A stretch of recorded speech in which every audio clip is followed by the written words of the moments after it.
So That's going to get edited, right? I think everybody in this room knows who I am except the gentleman behind Lana. Hi, I'm Terry Helton. Not only am I a registered nurse, but I'm the president of the Ventura County Interfaith Community. And I want to welcome you. Most of us in this room have met each other. I don't think everybody has met one of the speakers necessarily, but we'll bring that to an end, and everybody will know you by the time you're done. Appointing me. Oh, Okay. That's right. You'll be famous.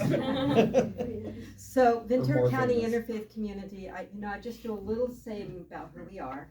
We've been around since 2005. It was partly Julie's fault, Reverend Julie Morris, that she was supportive of us, and Reverend Greg Morris Larkin. So we've been around for quite a while. And up until the pandemic, we basically did a Feast of Faith every year. And then we did a few forums throughout the year. And then when the pandemic came, we got this crazy notion, how do we keep connection and what do we do? So we began to have forums every month online.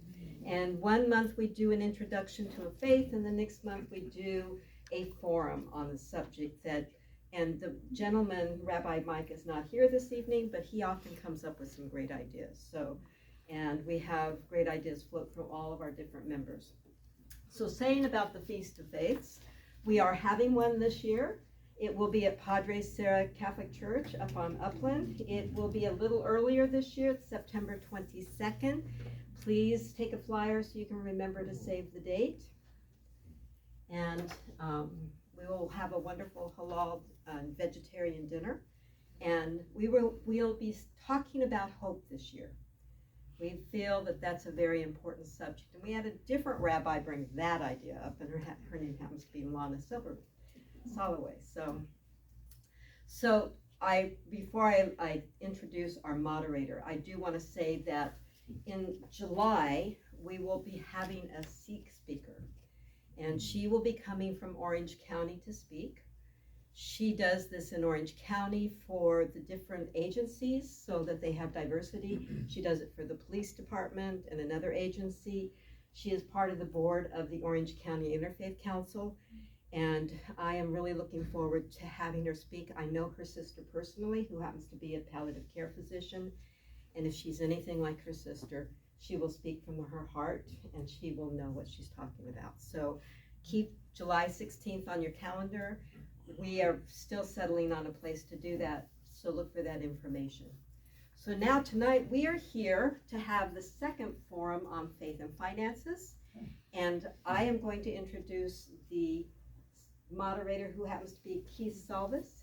He joined in the Ventura County Interfaith Community in 2019, just before everything happened. Yeah, I kind of like wandered in off the street. Seriously. Literally. Literally. Yeah, I knocked on the door, goes, is this the VCIC? I go, yeah.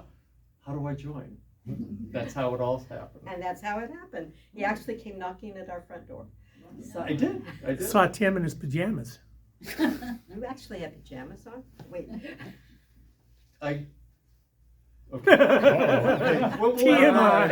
TMI. This is not cut. Oh, wait.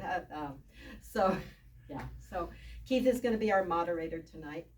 We will have you do a survey. Please do the survey before you leave to give us new ideas and to tell us how we're doing. So Keith, I'm going to let you introduce the speakers. Okay. And I appreciate you being here tonight. Thank you, Terry.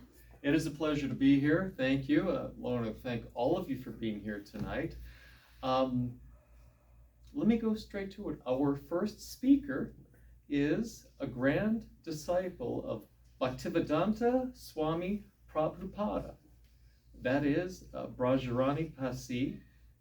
She has been an adherent to the Christian consciousness movement since 1971. Since that date, she has given a number of talks, workshops, and seminars on the Vedic tradition. She is also connected with ISKCON, which is the International Society for Krishna Consciousness. And Rajarani, come on up here. Before I hand it over to you, I want to say that used to live in some famous place, didn't you? Yeah, I spent 30 years of my life in a temple in London, which was donated to us by George Harrison, you know, the Beatles. Yeah, Did you so- meet George Harrison? Yeah, I met George You Harrison. did? Yeah. Oh, wow. We can go home now. We did, yeah. Hey, new seminar tonight, folks. We're not going to be talking Yeah. about finances. Oh, what a great thing. Rajarani, Thank please, you, thank please. you very Thank you much. very much. Okay. So I'll just start. So yeah, it's about faith and finances. So in the Hindu tradition, we have a goddess who's in charge of finances and wealth and things like that. She's called Goddess Lakshmi. Just like we have one supreme god, but you know, just like we have one president in America, but he has so many ministers in charge to take care of different things. So just like that, we say the Supreme Lord has Lakshmi Devi in charge of finances and wealth. You can see this is all gold coins falling down, raining down like that. You know, so there's a few notes here that, you know, the people that actually are blessed by her husband and wives who do not quarrel, those homes will be blessed. You know? So yeah, and where grains is stored and where people are clean and wake up before sunrise to do their worship, she blesses those people with good fortune.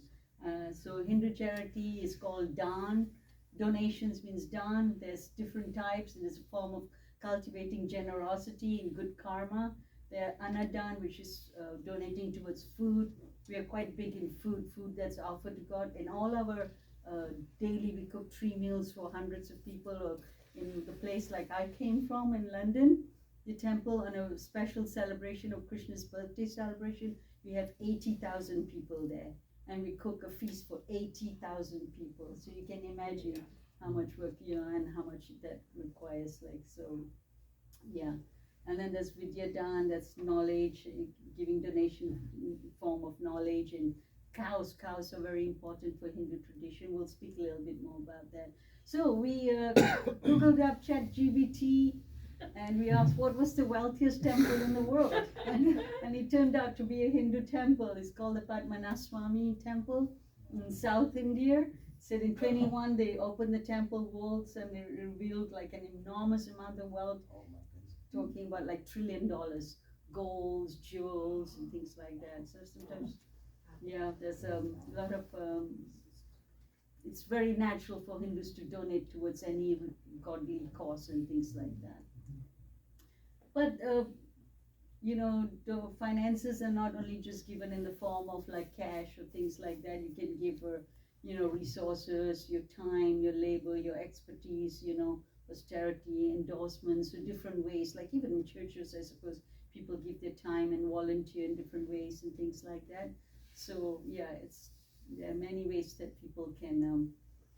And yeah, this again, the different type of donations. You see in the Hindu tradition, when someone goes into the temple, it's kind of very natural. There's a donation box called a Dan Patra. The first thing you do when you come in there is you give a donation. You never go empty-handed to the temple. Then it doesn't have to be just cash in the box, but some people bring flowers for decoration. As you see, beautiful fresh flower garlands are made for the deities and everything like that. We spend hundreds, thousands sometimes just on the decorations. You look at the outfits, the clothes that's dressed. We sometimes dress them 2 or 3 times in a day. And so there's a lot of expenses down there. So yeah, as soon as you go in the temple, we come with something. It's a very natural thing. And then, we also have like what we call aarti ceremony, a worship kind of thing. And they usually have like what they call a ghee lamb, which is offered to God first. And then after it's offered to God, we take God's remnants. We say every time we take remnants of God, we become godly. You know, so, and that when that tray goes around also, people offer some donations in that tray. And then they take like, you see, they take a little bit of that fire and touch it to your head. I'm taking God's remnants.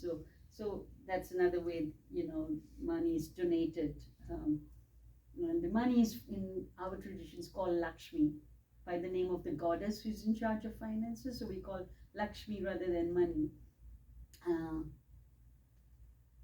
Yeah, so this is another talking about festival that we have. You know, we cook like hundreds and thousands of preparations and make an offering like that. It's called like Govardhan Puja, offering, people bring food, flour, and things like that for the pleasure of the deity. So constantly, whatever we have, we try and engage all of our resources by giving it back to God. I mean, sometimes people say, why do you need to offer food to God? You know, but like I had my son when he was a little boy. He used to come up to me and say, Mommy, Mommy, can I have some money, please? And I'll give him a little bit of money, and he'll run to the sweet shop. And then he'll come back and he say, Mommy, close your eyes and put your hand out. And he used to put some of the sweets in my hand. And, oh, that's sweet. Even though the money came from me. So in the same way, God doesn't need anything from us, but it's our way of recognizing, you know, things like that. Again, food, like you see these pots that are being cooked, they're cooking for thousands of people. In India, most of the temples, they cook food for anyone can walk in. So a lot of the, like you said, people for mendicants and people who are hungry, or anybody can always go to a temple and just sit down there and have a meal. So it's no one really starves if they don't want to. Because this is just a little, just to show we have in terms of how we collect donations for, like for the food. There's food offerings every time, every Sunday when we have our Sunday worship. There's always a meal. There's a big feast. On festival days it's much bigger, but every Sunday the normal, or every, you know, we have a feast. So there you can see some people. There's a big board up there, and people can just fill in the board. Some people don't like their name being said. It's just anonymous. Some people put their name, Ankur and Rana Gupta. Some states are still open the sponsorship, so people can, you know, keep continuing to be sponsored. A lot of times it's sponsored, the feast and the food, things like that. And then this is like kirtan. Kirtan means it's like chanting of God's names. Like recently we just came back from a festival in Dallas. We had 3,000 devotees gathered, 9 meals were provided, and then all the musicians that came out from all around the world, you know, the hotel rooms, we hired the whole Hilton suites, and you know, we had 3,000 people, so all the hotels in the area were hired, and 9 meals for 3 days for everybody and for all the people who were performing. So you see, again, there is a whole list of, you know, put up there, and anybody who wants to sponsor for that can sponsor, and there's people always coming up to sponsor. And this is about sponsoring towards cows. Cows are worshipped because it's like cows give us milk, you know, and from the milk we make all sorts of different delicacies and everything, and we kind of honor the cow like a mother giving us milk.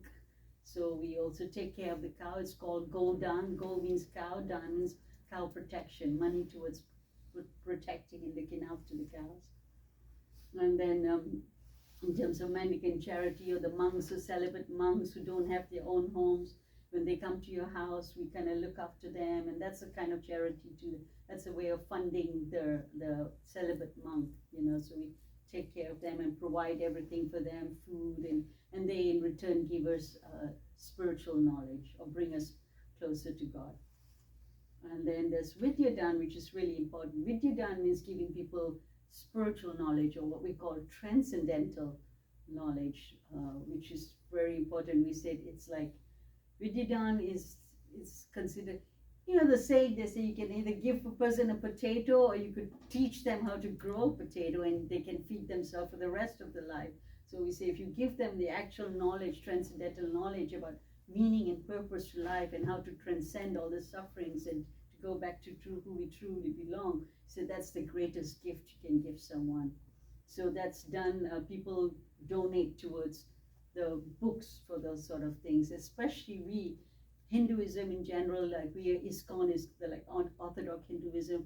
Our main way of collecting donations for temples is through giving people this sort of transcendental literature, all these Vedic teachings. And see, now you'll see a lot of people from our society. You go out there on the streets, everywhere, wherever we can, you know, and we try and share these books. We say that's the best gift or charity, because that's the only way to really relieve ourselves from all our sufferings, we believe. So that's the best gift donation of one we can give.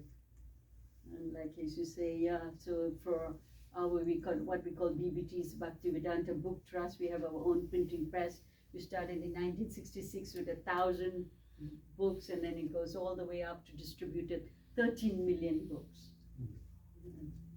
And then, yeah, this is also a little bit more about the book sales here. Look, nearly 6 million books since 1965 we distributed. The Hare Krishnas are pretty notorious. You'll see them in the airports and everywhere in the early 70s and everything. So this is like a big way we made our funds. Like we give people transcendental knowledge and people donate to us towards the books and things like that. And we use that money to run the temples. So here's also like different modes of charity. We said even charity or giving has different modes. We said mode of goodness, mode of passion, and mode of ignorance. Like there's different way. Like everything has to be discretionary. There's higher way of funding things, and there's lower way. So this is called the highest way of funding of charity, is giving people transcendental knowledge.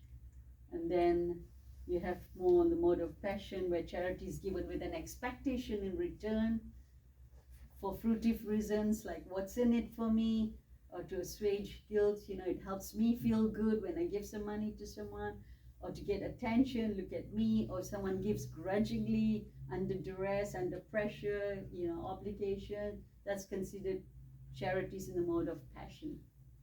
And then charities in the mode of ignorance is giving to the wrong person, the wrong time, wrong place, wrong reason. I mean, the picture is just something we picked up. But if you give money to some like drunk or drug addict on the street, we said he's just going to use the money most likely to take drugs and drug. That's charity in the mode of ignorance. So we said, that's not considered very good. And then, again, as I said, the ultimate charity for us is like to give people knowledge, transcendental knowledge, because that you get off the wheel of samsara. Basically, you help people get out of the cycle of birth, death, old age, and disease, because that's the greatest suffering.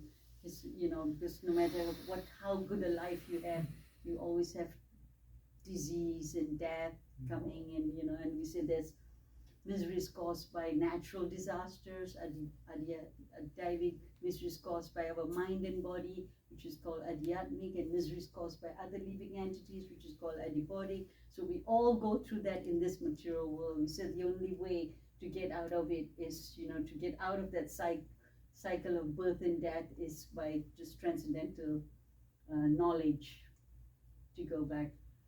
So yeah, and then accumulation of wealth, he says, though by learning, also receiving funds. The priests were receiving funds. He said, he should be entitled to accept. You should be a person who's befitting for that. He must not let himself to be too attached to it, and he must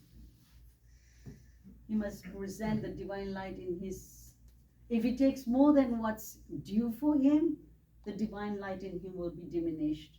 So one who is satisfied with gain, which come from its own accord, who is free from duality, does not envy, who is steady in both success and failure, is never entangled, all the performing in action. So even receiving charity, you say you have to take only what's necessary for you. If you take more than what's your quota, then it's not considered good. So just some closing considerations here. Learned scholars do not praise that charity which endangers one's own livelihood. So if you can't manage your own livelihood, then giving to others is not.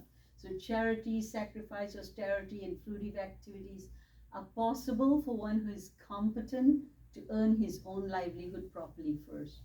They are not possible for one who cannot maintain himself. So first duty is to take care of yourself. Everything animate or inanimate that is within the universe is controlled and owned by the Lord. One should therefore accept only those things necessary for him, which is set aside as his quota. And one should not accept other things, knowing well to whom they belong. So these are all like guidelines for finances and giving and receiving, things like that. So I think that's it. I hope I managed to do it within the 12 minutes. That's right. Thank you, Bajrani. Let me ask you a few questions here.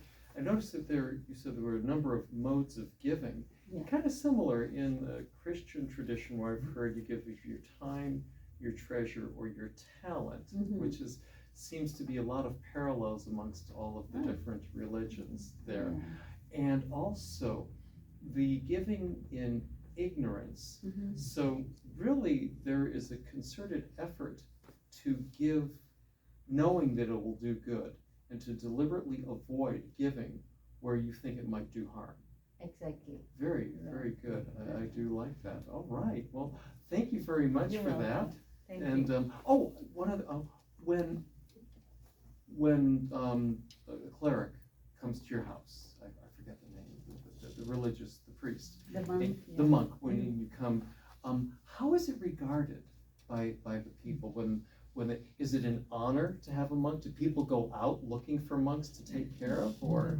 Yeah, no, like for us, like we have a lot of contact with the society, like I said, so people know us, and they come naturally, the friends of us and things like that. And for us, it's like we are householders, and it's like my husband worked and earned a living, so we take care of them. That means we give them a place to stay, and nice food to eat, and things like that, and for the days they're there. So is it like an obligation or something that you just? It's just again good karma. Okay. You get good spiritual Positive karma. You get good spiritual credits. Yeah. And then the last question I had, when you mentioned the richest temple in the world is Padmanabhaswamy. yes. Yeah. So my question there is, all these different temples, are they self-contained?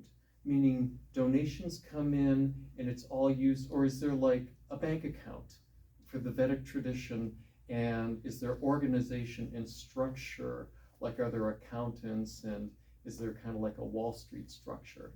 No, I think each temple maintains themselves So they're with all the donations that they get, Very good. self-sufficient. They're all self-contained. Yeah. Okay, that's what I wanted to know. Rajrani, thank you Thank very you. much. Great talk. Oh no, we will have more questions later. At the end, we'll have all three of them square off and ask each other questions. This is where things really get exciting, folks. Stick around. So our next speaker, born in Korea but raised in Hawaii, Elbert King serves as the pastor of Camarillo Methodist, United Methodist Church. Kim loves all of God's multifaceted creation, especially people of all walks of life. He studied computer engineering at Carnegie Mellon University before entering ministry.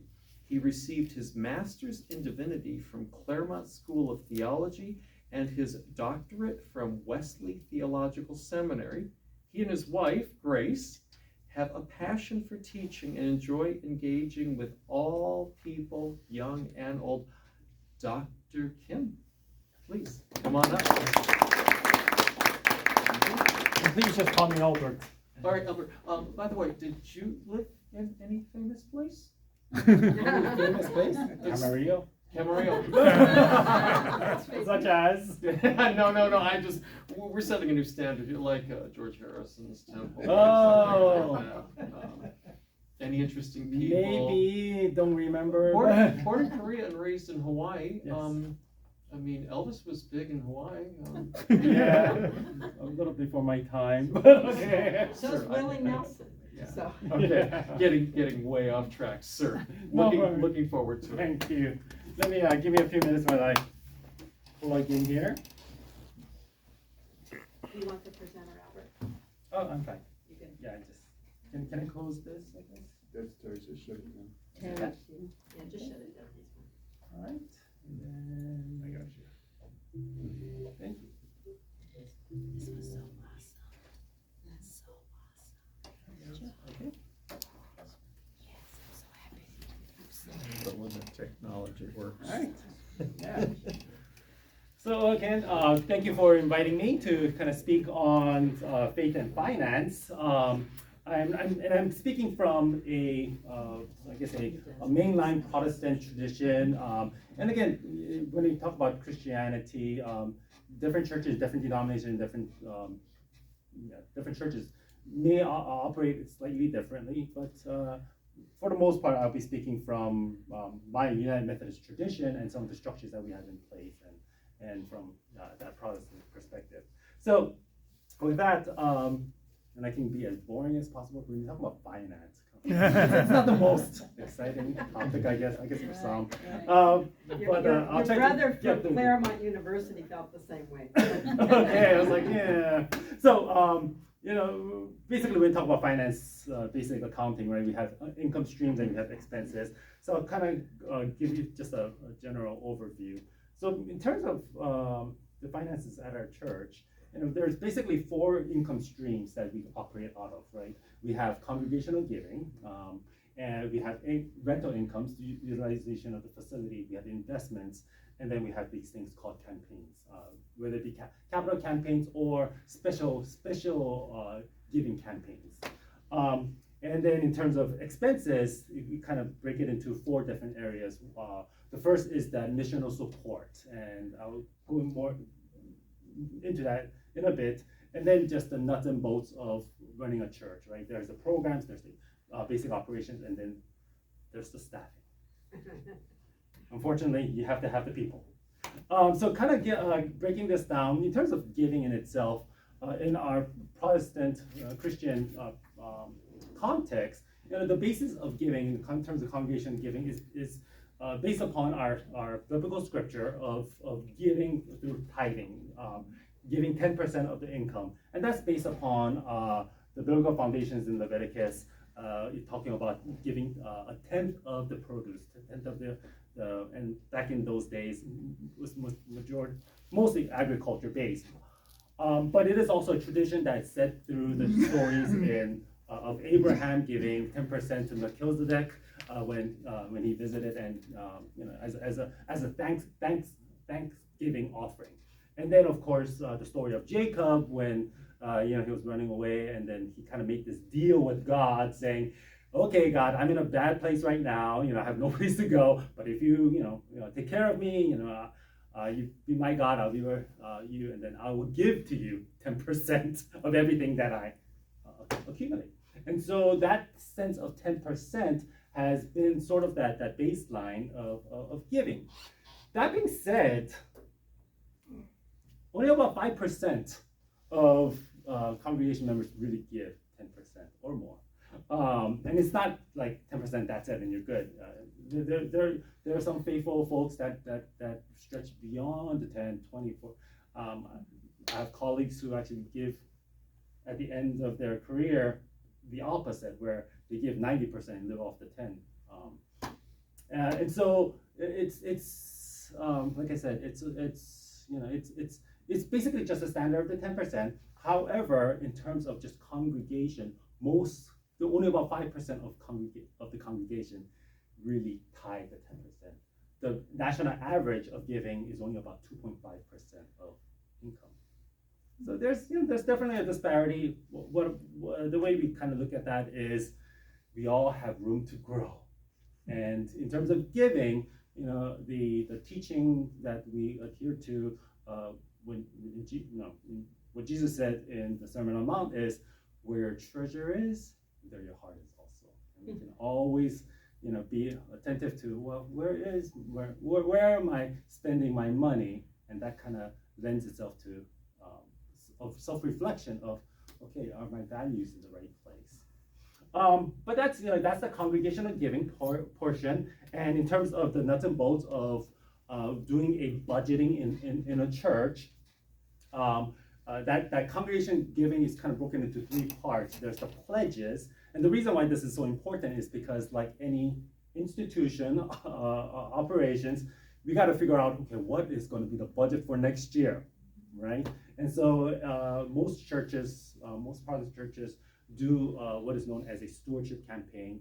Most of the time it's in the fall, although there are many churches that are starting to move that more towards the spring. And the reason for that is there's sort of like a mentality of spring tends to be a time after winter of birth, and people have a much more positive attitude, and they think they're a lot more optimistic about giving. And so some churches are moving their stewardship campaigns to the spring, and because then people are willing to fill out these pledge cards much more optimistically. But practically most churches do it in the fall just because most churches run off of a fiscal calendar, right? And we kind of plan for the following year. Pledges are basically then, every year congregation members kind of indicate how much they are willing to support the church for that year. It is not a calculation of, we don't tell people you have to give 10%. It is all done by convictions of their heart, how much they're willing to give. Of course, there is always that reminder that we are called to at least give 10%. But again, it is we just kind of remind people, well, whatever that the Spirit leads you to. That stewardship campaign usually covers about 70% of our operating budget for the coming year. The remainder comes from things such as non-pledges. There's more and more as generations go, this sense of pledging actually indicating how much they're going to commit to for the coming year is becoming a lost art. Younger generations are less apt to just blindly say, I'm going to commit 10,000 or how much it is. They want to know where it's going to go to. And even though we have operating budgets and we do openly set out, these are our budgets and these are the things that the funds are going to be used for, more and more the latter generations are more apt to giving to very specific causes, whether it be a food pantry project happening at a very specific location at a very specific time. And so that sense of more and more congregation members are less apt to make that annual pledge, but still give throughout the year based upon whatever ministry is being highlighted at the time. And so those are what we call our non-pledges, or just general giving. And then of course there are loose offerings. Rental income. The thing with rental income is that in terms of like mainline churches, there's a saying that we say is that mainline churches tend to be cash poor, but property rich. Churches, because many of our churches have been around for many years, most of our United Methodist churches are about 100 years old, so they've been around for a while. And as unfortunately the trend is that a lot of our congregations are declining, becoming smaller, a lot of our mainline churches have large properties. And so there is definitely a revisioning of how to utilize that property.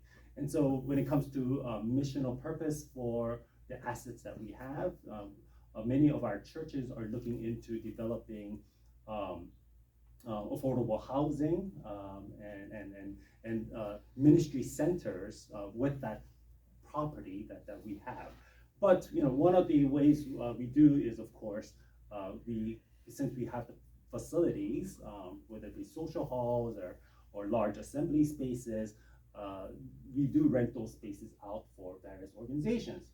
That being said, we always have to be cautious about staying within the guidelines so that renting out to groups do not jeopardize our 501c3, right? We all know about that stuff. Okay, and then there's the investments. And the investments usually come from what is endowments, and these are planned giving. So throughout the year, we do encourage congregation members to think about not just giving at the moment or giving year upon year out of our income, but think about the other pocket, the assets that we all accumulate throughout our lifetime, and plan about, there will come a time when nobody's going to live forever, and the reality is when that time comes, you can't take with you what you have. And so then to think about the estates and the insurance and things of that sort. And so that goes into what usually is our endowments. And we also have memorial gifts that are given to the church, and those then are invested rather than being used. And so those are part of our endowments. And a lot of our churches have also a separate 501c3 create foundations to manage these funds for the to provide the perpetual ministry of the church and beyond. A lot of our churches, again, as congregations have declined, unfortunately have become more dependent on the investment income because the congregation giving is not able to sustain some of our ministries in some of our churches. And then the capital campaigns. Facilities, infrastructures, as well as special givings. Throughout the year, we do have very specific ministries. For example, in January, instead of coinciding with Martin Luther King MLK Day, there's always a special giving that's oriented towards social justice ministries. During in March, we actually do special givings that's oriented to international support of disaster relief and things of that sort. In November, there's always a giving towards student ministries, funds to support the universities and so forth. I'll get into some of that as I talk about the expenses. And so there are these special offerings that happen throughout the year, but then some of the big special offering calls are what we call campaigns. And usually, as we have aging buildings, 100-year-old buildings, it costs quite a bit to maintain, and of course requires renovations. And so we have these things, in order to continue with the infrastructure, these massive capital campaigns. And we usually run these campaigns about, in my church, we run a capital campaign, what I call small capital campaigns every year, and then large capital campaigns about every 3 to 5 years. Large ones are when we build new buildings or completely do a regutting of something. Small ones are things like parking lots. Oh, small. Well, we have a big parking lot too. So 135,000. Go ahead. okay, not me that. Under 100,000 is a small, and then over 100,000, $1 million. That's the large ones. Anyhow, give or take. It all depends on the size of the congregations, too, right? Now let's talk about expenses then. So then the missional support, a large part of our missional support, or basically when I say missional support, it's the use of the funds that go beyond the local church. And a large part for us at the Camarillo United Methodist Church, because we're part of a national denomination, or more like a worldwide denomination, a large part that goes to our denominational giving, which goes to things that a singular local church cannot fund on our own. So it's like pooling the resources to do things that are much more, have greater impact. And so for us, UMCOR is a big thing. Now, UMCOR is probably not known to most people outside of the Methodist Church. It basically means United Methodist Committee on Relief. It's like the Red Cross. It's like the Catholic Charities, international support systems for, and usually they go for international reliefs in times of natural disasters, as well as relief in Gaza and things of that sort. Large things that a singular local church, can't do on our own. And so these are large structures that at a denominational level, worldwide level, we're able to support. Universities, hospitals, major support service agencies. So those are all done through our denominational giving. And then there's of course then our local missions, our community service, our food pantries. At Camarillo United Methodist Church, we have our medical supply project. So this comprised, our missional supports probably take about 20% of our overall budget goes into this area, which again is better than just giving 10%. So, but it comprises about 20% of our budget goes into this area. And then there's our programs such as our worship ministry. I can't really see that. Worship ministries, our age level ministries, meaning our children's ministries, youth ministries, adult ministries, senior ministries, our music ministries, our choirs, and we have bell choirs, vocal choirs, we have instrument bands, we have ensembles, all the different things that are what we call programs. And they take up quite a bit, but not as much as you think it is. Less than 10% of our actual budget goes to these programs. A lot of it is run by volunteers, of course, and as programs are created, just like people just volunteer and give to those whatever program is happening on the fly. So it doesn't really require a planning of a budget for that. But then we have then operations. And as the other slide said, keeping the lights on. It costs a lot to keep the lights on. And so basically, basic facility maintenance, utilities, office administration, and our communications take up quite a bit of cost. And your salary. That's number 4. This is a whole thing on it, and especially again if you have buildings like 100-year-old buildings, just maintenance of the what we call normal maintenance, not the renovations, but the normal maintenance. So I would say this takes about a quarter of our budget is just operations, just maintaining stuff. Unfortunately, that's just the reality of running a church. And then there's staffing. And of course, staffing, there's the pastoral staff, all the directors, all the office personnel, all the custodial staff, and all the people that. That being said, even though I'd say about 40% of our budget is staffing, the work that is done in the life of a church is run by volunteers. And so even though we do have staff and we try to meet the basic cost of livings of all of our staff, this is just a small part of all the people involved in doing the ministry of the church. That's pretty much it. Was that 12 minutes?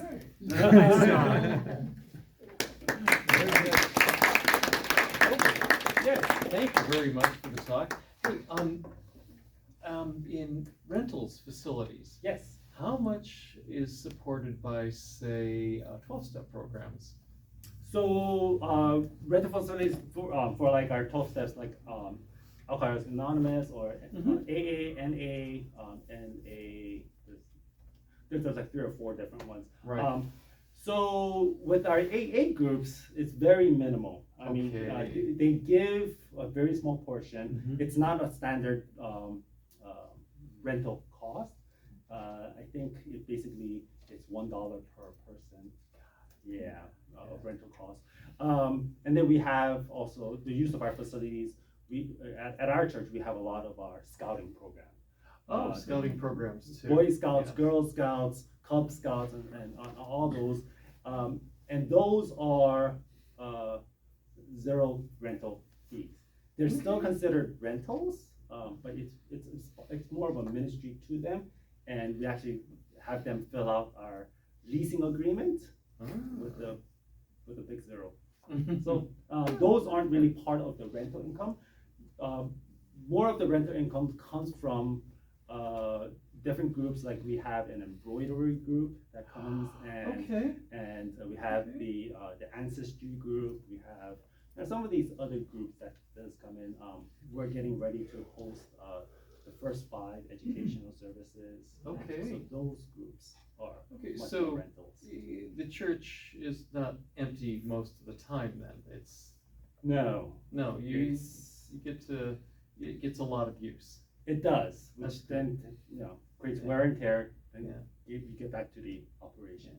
Now, early on, you mentioned how this younger generation, Yes. they have to see the need. Yeah. So it sounds like you're dealing with a crowd of people that we could characterize as a GoFundMe Almost. mentality. Yes. Yeah. Yeah. If- When there's an immediate need, they'll give to that very generously, but not in terms of understanding, okay, this is going to go to the operating budget. Got it. They aren't that thrilled about paying the bills for the electric bill, the sewer, things like that. Yeah. But when there is when we talk about ministries to, like a food pantry or something that's very specific to an educational ministry, sending our youth to a mission work trip, they'll step up for those. Got it, yeah. Okay. I'm gonna ask you one more question, but instead of answering it, I want you to think about it, because at the end, we're gonna bring all of you up to talk with each other. And the question I have, or the point that I wanna make, is that you say only about 2.5% is actually given, rather than the entire 10%. The church is still surviving. Maybe it's had to make adjustments. But what I want you to think about, maybe an answer a little bit later, is what would the church look like if 10% were given? It's a very good question. Okay, Albert? I'll chew on that for a few minutes. Please chew on that. All right. Okay, now it is my pleasure to introduce our third speaker, who has asked me to be very brief because he is a humble man. Arash Paran is a lifelong Baha'i who's living in his native Thousand Oaks with his wife and 2 daughters, which is very special. So you are Put your living... back there, by the way. Oh, yeah. There they are. And they're twins, aren't they? Yeah. And so... We can clap for them too. Yes, yes. And you are Clap for going them to enough for you. going to bring them up afterwards, so that we can all see your family too, maybe. If they agree to it, I don't know if they want to. They're as Anyways, humble as you are. I'm gonna do this anyways. Arash did his undergraduate and graduate studies at the University of Southern California. He received degrees in computer engineering and computer science, respectively. Hence, he is our tech guy for tonight. He leads a youth group on Friday nights along with his wife and hosts virtual classes for children Sunday mornings in the park. Oh, in person now. It's now That was in the person. pandemic version. Okay, so now that COVID is over, by the way, everybody, I'm sorry about COVID. I've been told I'm personally responsible for that. I don't know where that comes from, but there it is. Arash, please come on up and Thank you. tell us about Baha'i. Thank you, Keith. Let me just plug in the presentation and get this going. Oh, sorry, that's over there. Here we go. And it's gonna. So while I'm doing this, I just want to say good evening to everyone, and thank you to our friends here at the Church of Jesus Christ of Latter-day Saints for hosting us and letting us be here this evening. That's always a big sacrifice. The VCSC is always looking for a place to host events, and so the church is always willing to step up, and thank you for that. So I'm going to speak briefly about this. I wasn't exactly sure what people were interested in and what they weren't, so I'm going to try and just hit on some major points and then hope that the interesting stuff comes out during the Q&A and you can answer the questions then. So I'm going to start with a quote from the Baha'i writings that describes the mode of thought that we should be in when we're thinking about giving. And so I'll read it out. It says, "We must be like the fountain or spring that is continually emptying itself of all that it has and is continually being refilled from an invisible source. To be continually giving out for the good of our fellows, undeterred by fear of poverty, and reliance on the unfailing bounty of the source of all wealth and all good. This is the secret of right living." So this is the mode of thought that we should be in whenever we're thinking about giving and sacrifice and contributions to the Baha'i Fund, or at least the Baha'is have. And so now I'm going to just hit on some of the major principles or points of the Baha'i Fund and how it operates. So the first one that may or may not be unique or news to you is that the Baha'is only accept funds from Baha'is. Nobody else can give to the Baha'i Fund. So whether if you really like it and you want to support it or something, it's not accepted. And the reason for this is, in addition to wanting to avoid any conflicts of interest, we also see that contributing to the Baha'i Fund and through is a spiritual bounty reserved for the Baha'is. So that's just one unique thing about that. And it goes to the next one, how it's a spiritual privilege and responsibility. And besides being a bounty and a privilege, it's also a responsibility. It's part of your spiritual obligation to contribute to the fund. And it's actually like you're not fulfilling your spiritual duties until you are regularly contributing to the fund. And the habit of giving to the fund regularly also reinforces a sense of personal, I don't know how to describe it, connection to the community and the welfare of the community at large. So by understanding what's happening with the fund, where the proceeds are going, where they're needed, you're helping to contribute to the betterment of the community, and you're being a part of that. The next principle is universal participation by the entire body of the members of the faith. It's not meant to be, just the extremely wealthy folks can give. Anybody, whatever their means may be, wealthy or poor, should be giving. And the important thing is it's not so much the amount. The amount of it is actually not important. It's the spirit with which it's given. I'll get to that in a second. But if everyone just gave a penny or a dollar, all these little drops form into a mighty river.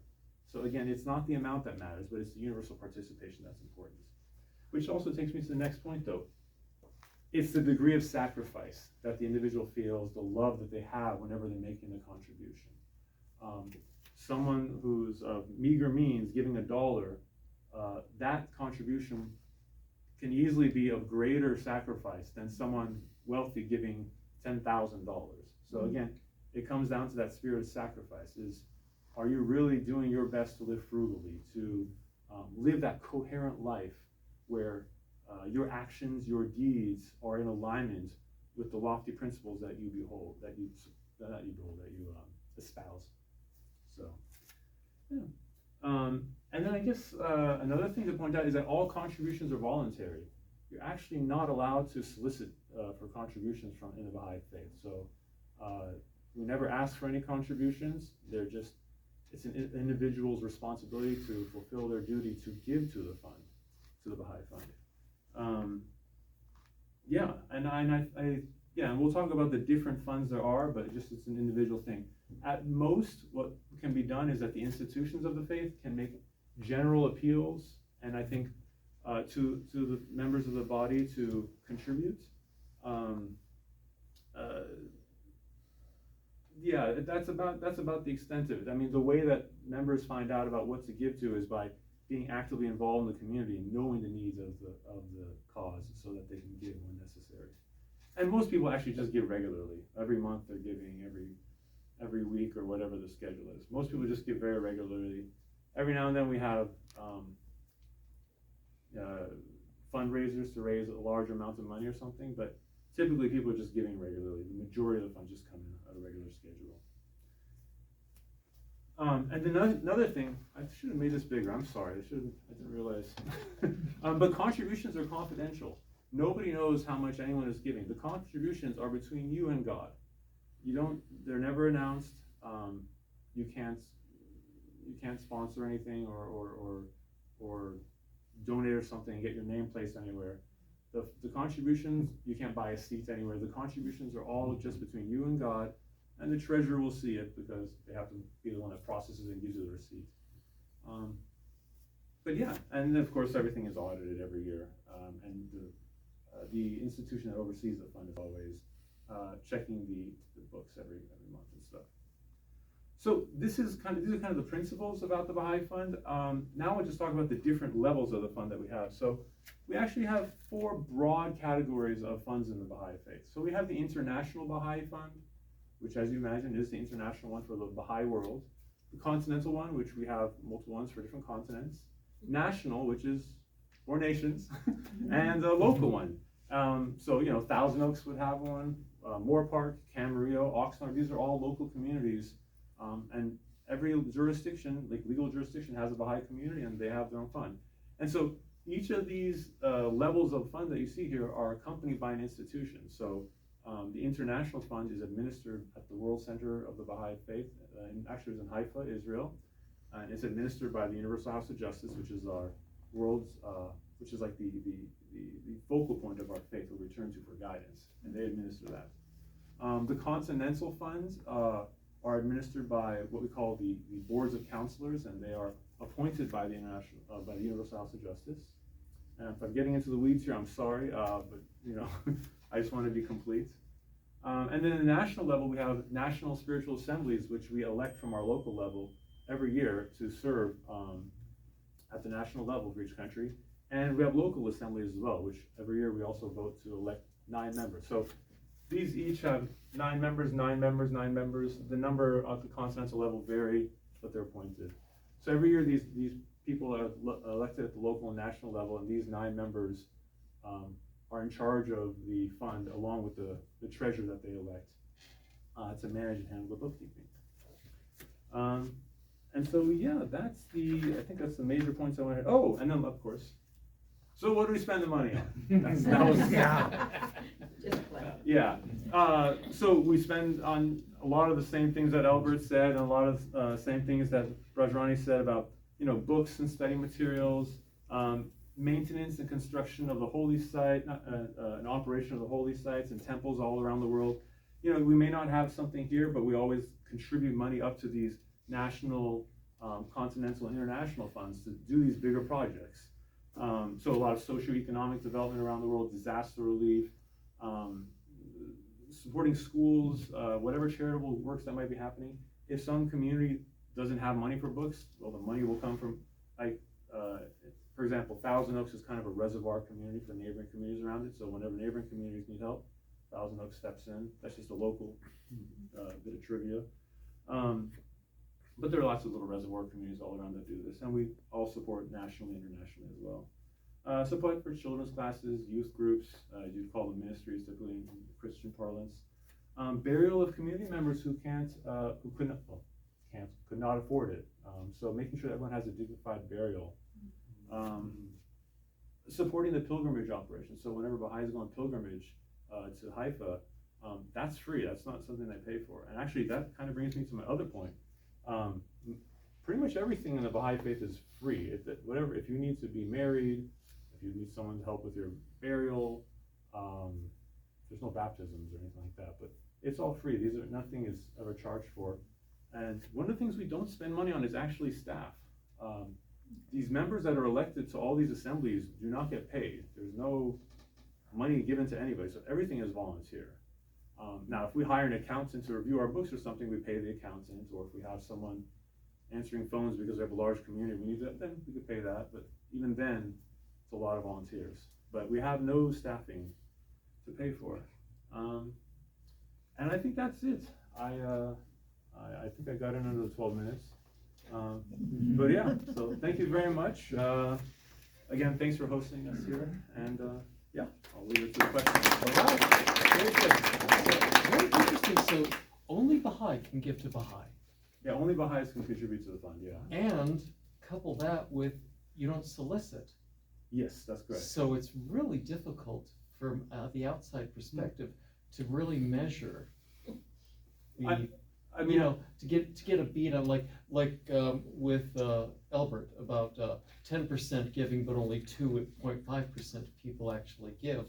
That's kind of easy to measure from the outside because it's pretty much open. But I mean, the treasurer knows what's going on, but the treasurer doesn't even divulge like who's giving to the assembly members who are. Yeah. They just give broad numbers like, okay, this month we brought this much in, and the receipts are issued to the individuals, and that's it. it's really fascinating to learn that. I mean, we make our goals, so it's yeah. I'm not exactly sure what question I want to ask because I'm still trying to, digest all of it, because that's those 2 points I found to be very fascinating. Now, Baha'i is a religion born in the Middle East. Yeah, I mean, originally it was born out of Iran, or Persia. old Persia. Okay. But now it's a worldwide religion. Most, by population, most Baha'is are Indian, but that's just because there are a lot of Indians in the world. Well, I did notice a similarity, like the way the giving is, giving from the heart and not worrying about the consequences to yourself Yeah. of your own giving. Yeah. It's kind of like something, if you don't mind my bringing up, like one of the things that Jesus taught about the woman who gave her last 2 cents. Oh yeah. And he really, and he really praised that woman for her lack Her of her generosity of heart. Yeah. Exactly that. So that struck me as familiar. Okay. Yeah. I should mention there's one thing I forgot actually. We don't have tithing explicitly, but what we do have is what we call hagugullah, which translates to the right of God. And so what we do how often you do this, year, monthly, whatever, is that you give after you've calculated all your expenses and you paid all the things that you need to pay for, school, education, whatever this comes down to you again. Then you give 19% to the fund. So that's a way of purifying your income because it's all God's money to begin with. 19%. 19 is, that's interesting, 19. Yeah. So, but again, that happens, it's not off the income, it's after your expenses, but then what your expenses are up to you. And no one's coming after you for this money either, but this is something Baha'is do. Yeah. Based on your months, that you, every month is It's a special number, I guess. I couldn't tell you why. Without actually soliciting, how do people learn? How do the Baha'i faith, how do members Learn about this? Yeah, how do they know that this is what they're supposed to do and how to do it? Well, every Baha'i is supposed to independently investigate the faith and study regularly and read the writings. So through that process, you learn about it and read about it. And we get together, and it's up to the institutions to educate the community members about this. So in this, everything is very organic. Oh yeah. Yeah. Sounds great. Yeah. So anyway. Arash, Thank you all. Okay, so, Keith, do you want to set 3 chairs up here so that we can have them? you know what? I can serve a purpose here. I can set up 3 chairs. Can you, Arash, can you give them your chair and? Yeah. So the next part, we're gonna bring up Brajarani, Elbert, and Arash. First thing, oh, no. I'm gonna stay off camera on this. I'm gonna, come on. Over there? Yeah, come on over here. I'm just going to instigate things, that's all. So, are there any questions that you have for each other? Yes. So I noticed with Brother that there were a lot of contributions or donations, dawn of food given, like in that picture you put up there. There was an enormous display of foods and sweets and treats. I thought, now I understand the principle involved, but at the practical level, what happens with the food afterwards? Because I saw all that food and I'm like, someone has to hurry up and eat it. Yeah, exactly. It's distributed and some of us take it home and you're eating it for a week or something like that, you know. Oh, okay. in the fridge, but it's distributed to everyone. I see, okay. I have a follow-up question. So in that temple, they found that you said had like $1 trillion of wealth. What happens with all that money? What is it? It's all supposed to be used back in service of the worship and things like that, and the food and everything, the maintenance, the temple grounds and everything like that. But some temples are so rich, they really have that problem. They don't know what to do with money. So and there's some temples that usually, like especially in America, for our International Society of Christian Consciousness, the temples in the areas where there are a lot of Indians, they get a lot of money. They have lots, and where there's less Indians, they're struggling to just pay their bills, things like that. So it's kind of very in nature for the Indians to donate. I suppose like Baha'i, it's a natural responsibility kind of a thing, so I think it's a sense of responsibility too, Any more questions between the 3 of you? Albert, looks like you skated very nicely here. Nobody asked you any questions? I got a question. Okay, great. Thank you so It was much. about the 2.5% number. Is that across all people that number, is it across all people that give, or is it like an average, like if nobody's giving anything, then that they get put into that average 2.5%? Yeah, it's an average of across the board. Across all Americans, or just ones that are that actually go to church? Because maybe it's Church, low Christian. because of that. So Okay. this was a survey done through one of the Gallup polls. We have this thing called Barna Research that does churches, and it was just a average of all the givings is about 2.5%. Not 2.5% of the people giving, but 2.5% of the income that is given. Do you manage with that amount? Is that sufficient? That's just do we manage? Yeah, 2.5%, is that sufficient? Just like you said, it's supposed to be 10%, and like the question I think Keith asked, right? What Yeah. will happen if you did have 10%? Sure. And with 2.5%, is that sufficient to? We're still surviving. So it's not that we need the 10%. Mhm. If we had the 10%, there'll be more ministries that get done. So if I may actually kind of go to that question. Sure. So what would happen if everyone gave 10% or even more, right? Well, all of that is to do ministry out into the community. Like I said, right now in our church, about 20% of our congregation giving or our income is used for missional outreach. Well, if we had, if our giving doubled, then it would be where we would still maintain, because we're paying whatever we need to pay for our staffing and operational cost. That's just done. So that whatever more would just continue to add to the mission of giving, missional outreach, whatever. So. Shall we open it up to questions? Just, I have a Okay. question for Araj. It's like, so, like you said, you don't even solicit it, for the things like that. And do you have enough to manage yourselves with Yeah. It just naturally happens.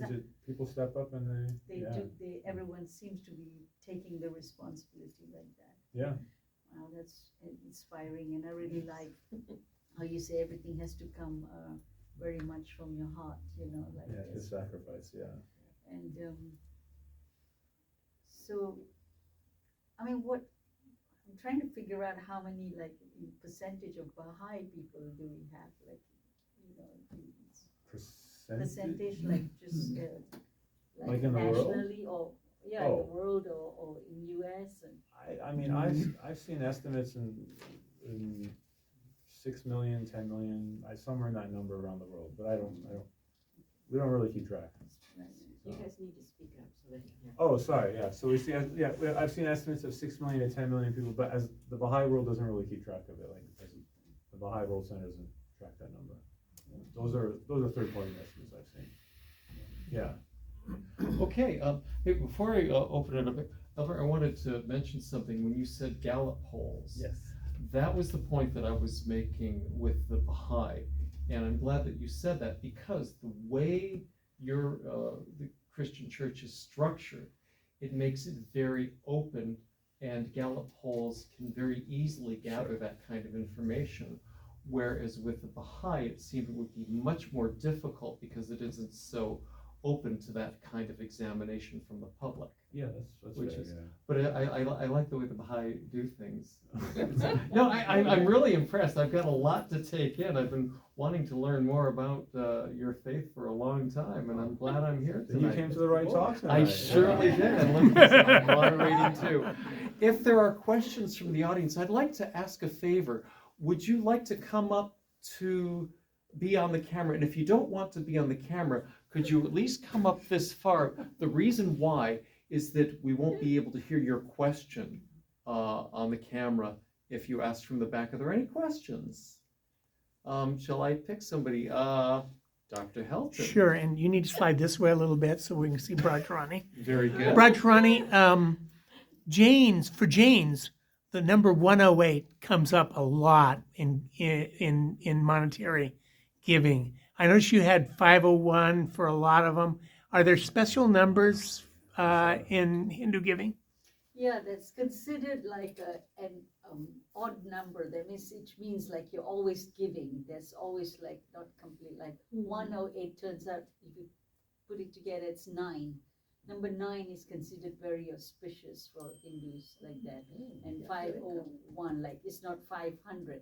501. That means there's something more that you will always be giving like that. That's. Oh, very good. And I did notice that in your slide presentation, all of the donations were 501. Right. Oh, you know. So I did notice that. Thank you for bringing that up. I thought that was just like somebody decided to throw in that number, but that's a very real thing. So, very good. Do we have any other, yes? I have a question for Dr. Ken. Okay, when you rent your church spaces, you said you have to be careful because of the 501c3 condition. Am I to understand that means you can't have like a political rally at your church? No, yeah. Is that what you're referring to? Well, not just political, but we do not rent out space to for-profit businesses. It's not that we can't. IRS does allow, but we have to be very careful because you have to be within a certain percentage, and then you do have to. There's additional tax filings if you do. A big pain, which just means more work for our finance people. Then I have to hire more finance people, and that costs more staff costs. So the best thing to do is just avoid all that mess, and we rent to nonprofit groups for nonprofit ministry. So if they're not making any money, then you don't have to worry about reporting anything, and everybody's happy. Yeah, and it's not that nonprofit groups doesn't necessarily mean they're not making any money. Right. But True. whatever income source that they have goes back into whatever ministry that they're part of. Right, so if a nonprofit group wanted to rent one of your halls, you would accept money Yeah. for them on that behalf? Yes. And then they would have to. Or handle we it. don't accept money, but we would receive the rental. The Yeah. rental fee? Yes, yeah. Yeah, okay. And this is a dangerous precept in Ventura County, by the way, they call it rental, Right. It's basically contribution. contribution, Yeah. donation. Easy. Any other questions? Rabbi Lana, I know, we're gonna ask you if you wanted to address something, because I know that in the Jewish faith, contributions or donations or gifts are given in certain increments, such as the number 18, dealing with the 18th letter in the Hebrew alphabet, and that's similar. Do you want to have any discussion between the two, or am I putting you on the spot No unfairly? problem. You put me on the spot. So the level of giving in Judaism is 10%. Yeah. And I think Christianity borrowed that Exactly. concept from Judaism. And it's called tzedakah, which comes from the word tzedek, which means justice. So actually, charity would be kind of the most simple way to translate tzedakah, but it's not charity because it comes from the word tzedek, which means justice. So you're really obligated to give 10% of what you make because that is the just thing to do. That is the right thing to do. And so that is kind of the historical biblical concept that I want to believe that many people follow. And as before, the taxes and everything mandatory.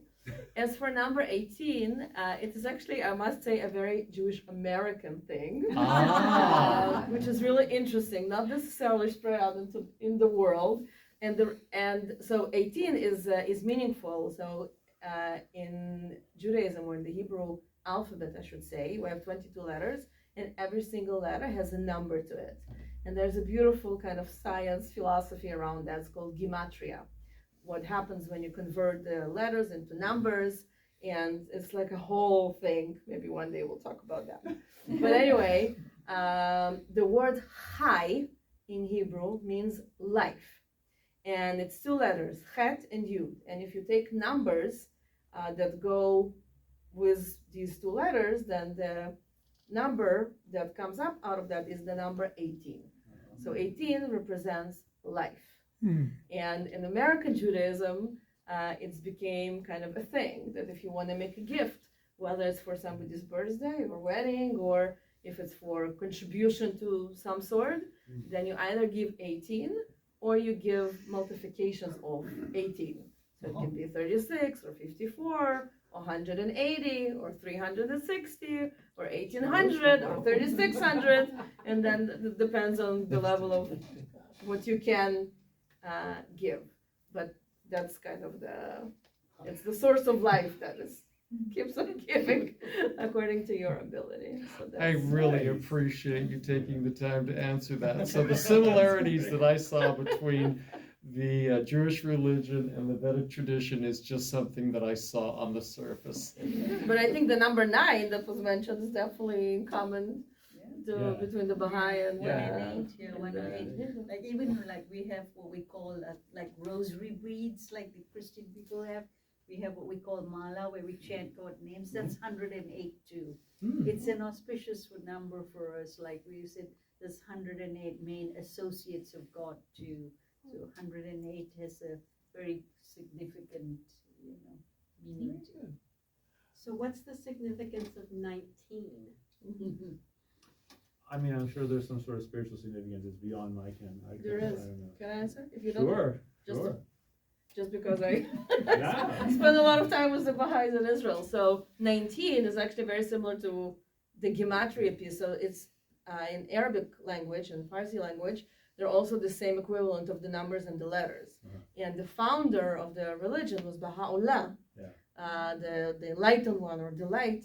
And if you put his name and you add the numbers according to the letters, then the sum of the numbers is the number 19. How about that? Wow. You've learned something, Arash. Do we have any other questions tonight? Could you come on up or shall? Nobody else came up with it. They were close. Okay, They'll never hear your please, voice. please. I really do appreciate it. Well, I've been accused of being soft-spoken, so. Yeah. I just want What? to clarify about something that I'm a little confused about this 2.5%. I can see that would be a very hard and cogent figure for someone who has to direct responsibility for a church budget and has to really worry about this and work within a limit. But looking at it from the standpoint of just an ordinary parishioner who doesn't have to directly worry about this or doesn't have direct responsibility, to me, the concept of tithing includes, I don't mean anything that's tax deductible under IRS, PBS, or public citizen or something like that, but a good example in Ventura County that we're all aware of is Food Share, which is a true charity.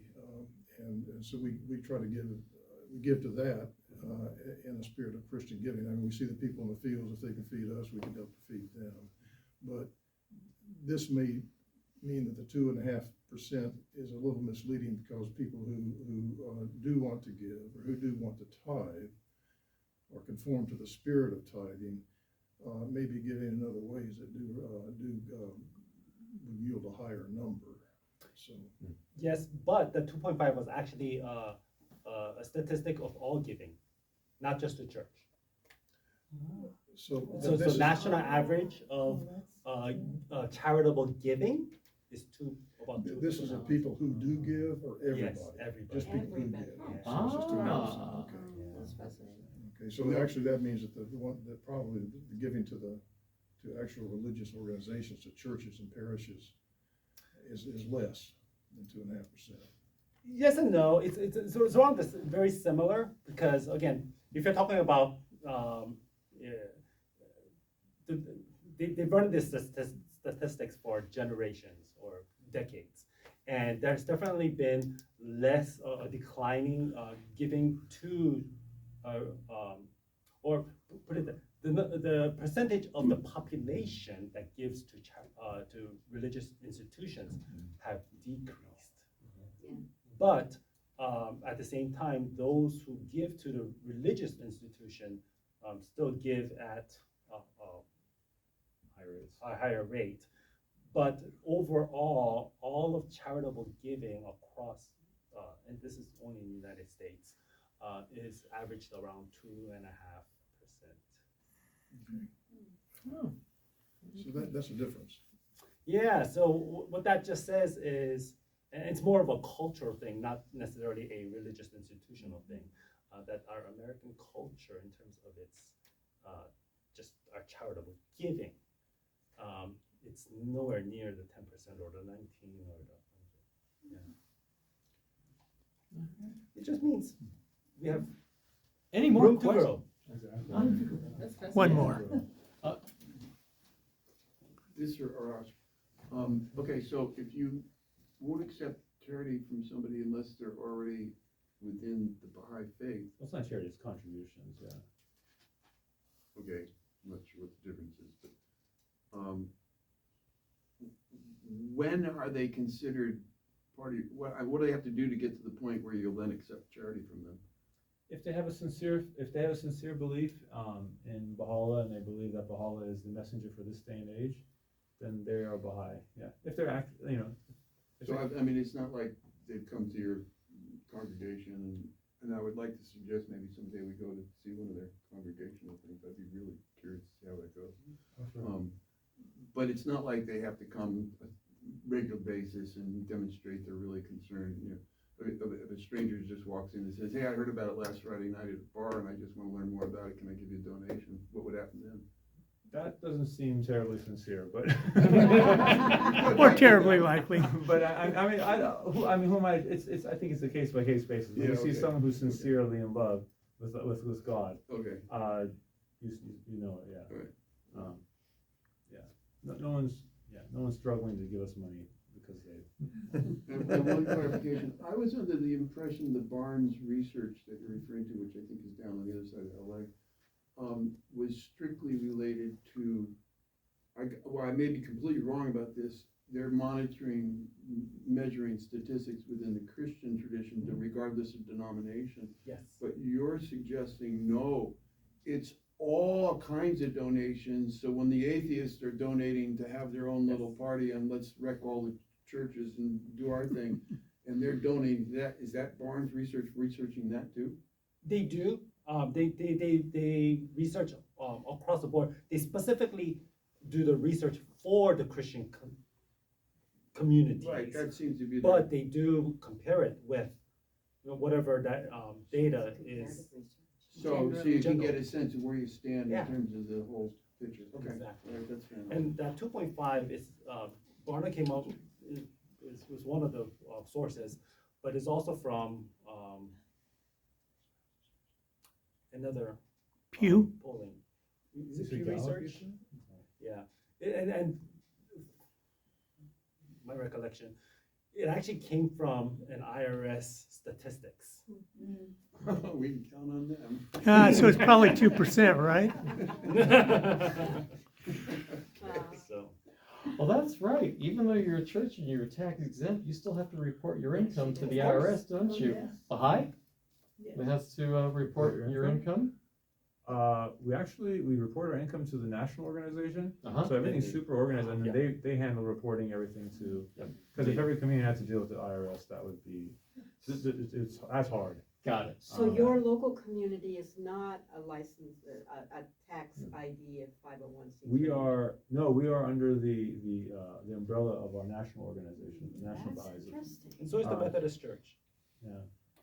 So you don't have an, We have 501c3 is not the local, there's no local 501c3. you don't have, Our so, 501c3 is the national United Methodist Church. so our church is, St. Columbus is. And you a can do it that way. 501c3. Oh, yeah. So Yeah, that's our- see, that's something too in this faith and finances. It's not common It's knowledge not- across yeah. the board. Wow. I thought everyone had an umbrella organization, because that, We have an umbrella organization, but we have to report our own. Oh. taxes. And that's true for us also, because each temple has to survive on its own. Yeah. Yeah. Every temple has to be autonomous, and if one gets in trouble, they can't go after all the rest of them. Well, I Is that true think for Jewish that's congregations? about all we have time for tonight. I want to thank you all for being here. If anybody else had questions, I'm sorry. Our panelists will be here for a little while after the camera shuts off. I would love to, not everybody's here when we started. I'm going to thank you also. Thank you, Arash, for thanking our friends for hosting us. We very much appreciate the LDS Church communities. Also, I want to remind us that if you really want to know what's going on, or if you want to see a past event that's been recorded, like Tim will take this home, he'll load it up on YouTube. If you go to vcic.info, that's vcic.info, and go to events, you can go and see past events. So if you're really interested in this financial talk, there was one done a couple of months ago where Rabbi Mike talked, and I believe I think it was Chris, Yes, huh? yes, from the Church of Jesus Yeah, Christ Church of of Latter-day Jesus Christ Saints. of Latter-day Saints, Yeah, I can't remember his last name. I'm trying to think. President Chris. Oh, was it?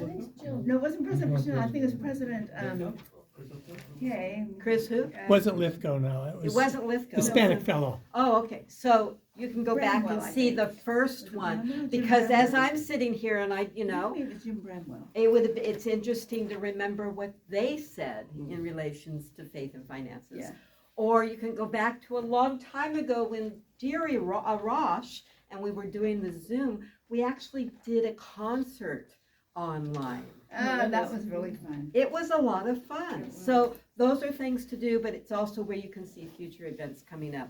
Like Tim will be updating the website to talk about the July Sikh speaker, whose name is, I'm hoping I get this right, Gurpreet Singh. I know her middle name is probably Kaur. I know her sister. So, and then we will also be having the Feast of Faiths in September. So I'm putting a reminder out here next to the cookies. Perfect, that's nice. Thank you. Hope to see you in July. We will let you know where we'll be holding that. Okay. This was excellent, thank you.